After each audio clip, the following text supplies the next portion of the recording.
চিলির বিপক্ষে আর্জেন্টিনার ঘাম জড়ানো জয়। কোপা আমেরিকায় নিজেদের দ্বিতীয় ম্যাচে বুধবার ২৬ জুন চিলিকে ১-০ গোলে হারিয়েছে আর্জেন্টিনা।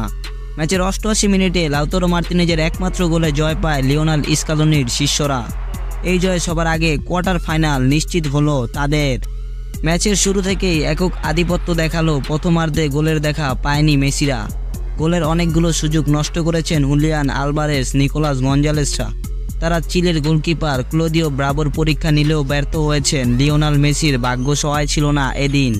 ৩৭ মিনিটে আর্জেন্টিনার বিশ্বকাপ জয়ী অধিনায়ক লং রেঞ্জের শট নিলেও সেটা আঘাত করেছে পোস্টে। দ্বিতীয়ার্ধে এসে আক্রমণ আরও জোরালো করে আর্জেন্টিনা, তবুও জালের দেখা পাচ্ছিলেন না স্কালোনির শিষ্যরা। প্রথমার্ধে গোলবারের নিচে একেবারেই অলস সময় পার করে দ্বিতীয়ার্ধে এমি মার্তিনেজ বেশ ব্যস্ত রেখেছেন চিলির ফুটবলাররা। ৭২ এবং ৭৬ মিনিটে রদ্রিগো এচেবেরিয়া ২ দফায় জোরালো শট করেছিলেন, তবে এমি মার্তিনেজ বিশ্বস্ত হাত বাঁচিয়ে দেয় দলকে। প্রথমার্ধে হতাশা আর দ্বিতীয়ার্ধে চাপের মুখে থাকায় শেষ পর্যন্ত লাউতারো মার্তিনেজকে বলদি হিসেবে মাঠে নামান আর্জেন্টাইন কোচ। ৭৩ মিনিটে মাঠে নেমে ৮৮ মিনিটে করলেন দলের জয়সূচক গোল।